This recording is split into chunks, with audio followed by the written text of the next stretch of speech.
నమస్తే, welcome to our channel. Telugu Desam party 44వ ఆవిర్భావ దినోత్సవం సందర్భంగా ఏపీ ముఖ్యమంత్రి నారా చంద్రబాబు నాయుడు గారు ఆ పార్టీ సీనియర్ కార్యకర్తలను అందరినీ కూడా స్టేజ్ మీద కూర్చోబెట్టి మరోపక్క చంద్రబాబు నాయుడు గారు, లోకేష్ గారు తమ నివాసానికి పిలిపించుకుని విందు ఇచ్చి వాళ్ళని సన్మానించారు. ఇదిలా ఉంటే మరోపక్క లక్ష్మీ పార్వతి అసలు టీడీపీ కానివ్వండి, ఎన్టీఆర్ పేరు కూడా ప్రస్తావించే అర్హత చంద్రబాబు నాయుడు గారికి లేదు అంటూనే అసలు జగన్మోహన్ రెడ్డి గారికి రాజకీయ విలువలకు చంద్రబాబు నాయుడు గారు ఎక్కడ సరితూగరు అనే కామెంట్స్ కూడా చేస్తున్నారు. వీటన్నిటిని ఎలా చూడాలి తెలుసుకునే ప్రయత్నం చేద్దాం. దీన్ని విశ్లేషించడానికి మనతో పాటుగా ఉన్నారు ఏపీ ఖమ్మ కార్పొరేషన్ డైరెక్టర్ అరసమెల్లి శ్రీనివాస్ గారు. నమస్తే సార్. నమస్కారం అండి. సార్, ఒక పక్క 44వ ఆవిర్భావ దినోత్సవ వేడుకలు దేశంలో ఏ పార్టీ కూడా చేయనంత రీతిలో కార్యకర్తలను స్టేజ్ మీద కూర్చోబెట్టి ఇంటికి పిలిపించుకుని అధినేత వారికి విందులు ఇచ్చి సన్మానాలు చేసి పంపించారు సార్. మరోపక్క చూసుకున్నట్లయితే ఆ పార్టీ గురించి కానివ్వండి, పార్టీని స్థాపించినటువంటి ఎన్టీఆర్ పేరు గురించి కూడా ప్రస్తావించే అర్హత లేదు అంటూ లక్ష్మీ పార్వతి మరి అదే రోజు ప్రెస్ మీట్ పెట్టడం కానివ్వండి, మరి రాజకీయాల్లో అసలు జగన్మోహన్ రెడ్డి గారికి ఎక్కడా సరితూగరు అంటూ ఆమె మాట్లాడుతున్నటువంటి తీరుని ఎలా చూడాలంటారు దీని మొత్తాన్ని? ఇప్పుడు సహజంగానే ఆవిడ అలాగే మాట్లాడుద్ది. ఎందుకంటే చాలా క్రితం బహుశా 94 ప్రాంతంలో అనుకుంటాం ఈవిడ పేరు ప్రముఖంగా వినపడుతున్నప్పుడు అప్పటికి ఎలక్షన్స్ రాలేదు, ఇంకా 94 ఎలక్షన్స్ అవ్వలేదు. ఈవిడ పేరు ప్రముఖంగా పేపర్లో, వార్తాపత్రికల్లో వస్తున్నప్పుడు ఆ పచ్చల తాడిపొరికి చెందిన ఒక అతను నాకు రాజమండ్రిలో పరిచయం అయ్యాడు. సార్ మా ఊరే సార్ వాళ్ళదే అన్నాడు. ఏంటి వాళ్ళ స్టోరీ అన్నాను. వీళ్ళ ఇంట్లో ఆ ఊరికి బుర్రకథలు చెప్పడానికి, అదే హరికథ చెప్పడానికి వీరగంధం సుబ్బారావు గారు అని ఒక ఆయన నడివయస్కుడు, భార్యా పిల్లలున్న ఒక వ్యక్తి వచ్చేవాడంట. వచ్చిన సాధారణంగా హరికథ కాలక్షేపం చేసిన, పురాణ కాలక్షేపాలు చేయడానికి వచ్చిన ఎవరన్నా ఈ భాగవతులు ఇలాంటి వాళ్ళు కొంతమంది వస్తారు. వాళ్ళకి కొంతమంది ఆశ్రయం ఇస్తారు ఏదో ఒక ఇంట్లో. ఆ గ్రామంలో ఏదో ఒక ఇంట్లో వాళ్ళకి భోజనం వసతి ఏర్పాటు చేస్తారు. ఏదైనా సత్రం ఇలాంటి ఖాళీగా ఉంటే అందులో ఉండి భోజనాలు మాత్రం ఇలాంటి ఎవరో ఒకరు పిలుస్తారు. కొంతమంది హరిదాస్ అని ఉంటాడు, పండగ సంక్రాంతికి హరిదాస్ వస్తారు కదా, ఆయన ఒక మా ఊళ్ళో రామాలయం లేకపోతే సుబ్రహ్మణ్య స్వామి గుడి, ఆ గుళ్ళో ఉండి భోజనానికి మాత్రం ఎవరో ఒకళ్ళ ఇంటికి పిలిచేవారు. ప్రతిరోజు పొద్దున్న ఒకళ్ళు, సాయంత్రం ఒకళ్ళు మా ఇంటికి రెండు భోజనం కానీ ఆ రోజు పిలుస్తారు, ఆ భోజనం పెట్టి పంపిస్తారు. కాబట్టి ఆయనకి వండుకుని తినాల్సిన అవసరం, అగత్యం ఉండదు. అలాగే ఈ హరికథా కాలక్షేపం చేసే వాళ్ళకి కూడా ఎక్కడో చోట వసతి, భోజనం రెండూ కూడా దొరికేలాగా వీళ్ళ ఇంటికడ ఇచ్చేవారు అకామిడేషన్. దాని నిమిత్తం అతను ఎంతో కొంత ఇచ్చేవాడేమో. అలాగే పరిచయం అయ్యి జాగ్రత్తగా లైన్లో పెట్టేసుకున్నారు. అర్థమైందా? మరి ఆయన లైన్లో పెట్టేసుకున్నాడో తెలియదు. అంటే ఇది చాలామంది ఎలా మాట్లాడచ్చో, ఇంత వయసు ఉంది మీరు పెద్దోళ్ళు కదా అని అంటారు. ఆవిడ మాట్లాడి మాటలు విన్న తర్వాత ఇంతకన్నా దారుణంగా మాట్లాడాలని ఉంది నాకు నిజంగానే. కానీ మా బాబు గారు గట్ట ఒప్పుకోరు, చంద్రబాబు గారు వాళ్ళు తప్పు అంటాడు. అయినా సరే నేను ఒకవేళ నాకు మాట వచ్చినా పర్లేదు, కానీ నేను కొంచెం దారి తప్పే మాట్లాడాలి. ఎందుకంటే రోమ్లో ఉన్నప్పుడు రోమన్లో ఉండాలి. ఇలాంటి వాళ్ళతో వచ్చినప్పుడు అలాంటి భాషగా మాట్లాడాలి. ఆవిడ లైన్లో పెట్టేసుకుని అంత వయసుకు మధ్య వయసుకుని స్వార్థంతో ఆర్థిక అవసరాల కోసం జాగ్రత్తగా లవ్వు గట్టని అనకండి మీరు. అక్కడ ప్రేమ గట్ట ఏమి ఉండదు. అతను ప్రేమించడానికి అతని మొఖం రౌండ్గా ఉండి అతనే పెద్ద కుర్రోడు చాలా బాగా ఏముండడు అతను. ఇప్పుడు నువ్వు ఉన్నావు అనుకో, నీ ఏజ్ కూడా ప్రేమిస్తావు, ఎవరినో ప్రేమిస్తేనే, అంతే కదా. నాలటువంటి ముసలోడిని ప్రేమించావు కదా. అలాగే అది కూడా కుర్రోడిని చూసుకోవాలి. కానీ అతను ఎందుకు ప్రేమించింది? ఉత్తిది అదంతా సెట్టింగ్ అనమాట. అంటే పచ్చి మోసం. మొదటి నుంచి కూడా ఆ లైన్ వేసేసుకుంటాం అలవాటైపోయింది ఆ మనిషికి. సరే చదివించాడు, అతనే పడిపోయాడు గోతులోని వచ్చి ముళ్ళ కంచెలు. మామూలు గోతులో పడితే పర్లేదు, ఆ గోతు నిండానే కంచెత్తనం ముళ్ళు, బ్రహ్మజముడు ముళ్ళు, తుమ్మ ముళ్ళు, ఇలాంటి ముళ్ళు ఉన్న దాంట్లో పడిపోడు వచ్చి ఒంటి నిండా గుచ్చిపోయి.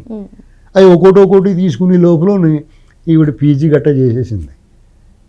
ఈ లోపల ఎన్టీ రామారావు గారు కనిపించాడు. భలే ఆయన 60 ఏళ్ళు వచ్చినా కానీ మంచి అందగాడు కదా.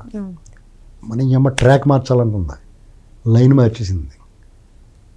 ఆయన దగ్గరికి వెళ్ళి మీ అభిమాని, అలాగే అందరిలాగే అభిమాని అని వెళ్ళింది. పదే వెళ్ళిపోయేది. ఈయన్ని కూడా తీసుకుపోయేది, ఇద్దరు కలిసిపోయేవారు. వెళ్తుంటే ఆయన కూడా ఏమనుకున్నాడు, రామారావు గారి దగ్గరికి వెళ్ళిపోతున్నాం అనుకున్నాడు. కానీ పాపం ఈవిడి మనసులో ఉన్నది అగాధం, అంతరంగం. ఇటువంటి మనుషుల అంతరంగం అగాధంలో ఉంటుంది, అంతు చెక్కదు మీకు. అలాంటి దాంట్లో పడిపోయాడు. మెల్లగా వెళ్ళేసి అక్కడ చేరిపోయింది. జీవిత కథ రాస్తాను, ఆ కథ రాస్తాను, ఈ కథ రాస్తాను. కరెక్ట్గా అదే సమయానికి ఆయనకి అనారోగ్యం, రకరకాల కారణం తుమ్మ జిగిరెట్టు అంటించినట్టు అంటుకుపోయింది. ఒకసారి దరిద్రం ఎలాగ అంటుకుంటుందంటే మనకి, మనం తొక్కాలను తొక్కుతామా పెంట, తొక్కం కదా, వెళ్తున్నప్పుడు అనుకోకుండా తొక్కేస్తాం. ఆ వాసన మనకు కూడా వచ్చేద్ది. కడుక్కోలేదనుకో ఎండ కడిగేసుకుంటే బాబోయ్ వాసన వచ్చేస్తుందని. కడుక్కోకపోతే ఇంటికి వచ్చేద్ది, ఇంట్లోకి వచ్చేద్ది వాసన. అలా పట్టుకుంటుంటుంది. ఇంట్లోకి వచ్చిన వాసన గబక్కన బయటకు పోవద్దు కదా, అలా తగులుకుందని అంటాను నేను. అలాంటి మహానుభావుడు, ఆజానుబాహుడు, అరవింద దళాయతాక్షుడు, శ్రీరామచంద్రుడు, శ్రీకృష్ణుడు, దైవస్వరూపుడు, దేవతారూపుడు. నీలాంటి అంటే నేను మామూలుగా పోలుస్తాను, నేను వస్తువులతోటి పనులతోటి పోలుస్తాను మనుషుల్ని. ఇంకా అలా పోల్చట్లేదు నేను, ఎందుకంటే ఎంతో కొంత రామారావు గారికి తగిలించుకున్నాడు కాబట్టి. నేను ఒకటి, ఆయనకి నిజంగా నువ్వు నీ ఏ స్వార్థంతో వచ్చినా నీ జీవితం సౌఖ్యంగా, సౌకర్యవంతంగా, విలాసంగా, మరింత ఉన్నతంగా బతకటానికి ఉపయోగించుకోవాలి. ఆయన వల్ల నీకు ఒక హోదా వచ్చింది, ఒక గౌరవం లభించింది.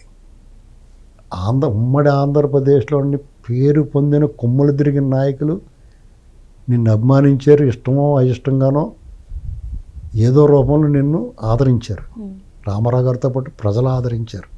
రామారావు గారి ముఖం చూసి మాలాంటి వాళ్ళకి డోకొచ్చేస్తున్నా కానీ భరించాం. ఒకసారి ఆనందం తాగుతుంటే చిరాకు వచ్చేద్ది మనకి, అయినా సరే తాగుతాం కదా, అలాగే భరించాం. దాన్ని నువ్వు నీ జీవితాన్ని స్థిరపరచుకోవడం నీ కొడుకు కూడా ఆర్డర్ అయ్యాడు. అతని జీవితం ఇంకా బాగా ఫిలింనగర్లో ఇల్లు వచ్చిందా, రామారావు గారు ఒక ఇల్లు ఇచ్చాడా, గండిపేటలో ఎంతో కొంత ఇచ్చాడా, ఎంత డబ్బు ఇచ్చారా? రామారావు గారు చచ్చిపోయేటప్పుడు కొన్న డబ్బు, బంగారం, ఆ వజ్రాలు, వైడూర్యాలు, నగల కేకలు అన్నీ దొబ్బేసావా? అవన్నీ ఇంకోటి ఎవడో దొబ్బేసాడా? నువ్వు చెప్పుకోవడానికి లేదు. తేలిగుట్టిన దొంగలా నోరు మూసి కూరుకోవాల్సి వచ్చింది. ఇలాంటివన్నీ చేసి నువ్వు మూసుకుని కూర్చుని ఉంటే నీకు చాలా గౌరవం ఉంటుంది. రామారావు గారి దగ్గర నుంచి పార్టీని, అధికారాన్ని హస్తగతం చేసుకున్నాడని ఎడుతున్నావు నువ్వు. ఆ బాధ నీకు కాదు ఉండాల్సింది, మాకు ఉండాలి. ఎందుకంటే మేము పార్టీ ఆవిర్భావం నుంచి ఆ పార్టీ రథచక్రాలం మేము, ఆ పార్టీని భుజాల మీద కాయలు గాసలు మోసిన వాళ్ళు మేము. ఆ పార్టీ ఇవాళ ఎలా ఉందంటే మా రక్తం, మా చెమట, మా శ్రమ, మా యుద్ధం, ఆయన దిగిపోయినప్పుడు మేము చేసిన యుద్ధం, మా పోరాటం. ఎలాంటి సంక్షోభంలో కూడా పార్టీ వెనకాల నిలబడ్డాం మేము. నువ్వెప్పుడు నిలబడ్డావు? నువ్వెప్పుడు వచ్చావు? నీకేంటి సంబంధం? నువ్వు ఇవాళ రామారావు గారి గురించి, రామారావు గారు నీలాంటి వాళ్ళు కోట్లాది మంది ఫోన్ చేసుకున్నారు. నీకు దక్కింది అదృష్టం. ఆ ఇంట్లోకి వెళ్ళిపోయావు, ఆయన తాకావు, ఆయన స్పర్శ నీకు లభించింది, ఆయన సేవ చేసుకునే భాగ్యం నీకు లభించింది. దాంతో తృప్తి పడకుండా వాటా కావాలంటావేటి? నువ్వు కూలికొచ్చి పాలికి మాట్లాడతావేటి? నీ దగ్గర నేను కూలికి వచ్చాను, నువ్వు కూలి డబ్బులు ఇస్తే లెక్కెట్టుకుని పోవాలి. తలకుట్ట తీసుకుని దులుపుకుని భుజం మీద వేసుకుని తలపాక చుట్టుకుని కూలి పని చేస్తాం కదా, అయిపోయిందా తలపాక తీసుకుని ఇలా దులుపుకుని మెల్ల వేసుకుని నువ్వు ఇచ్చిన డబ్బులు లెక్కెట్టుకుని జైలు పెట్టుకుని ఇంటికి పోవాలి. అంతేగాని అందులో వాటా ఇవ్వడానికి కూర్చుంటావు ఇంట్లోని. ఎవడికెళ్ళి నొప్పి నీకు ఎందుకు వచ్చేస్తుంది?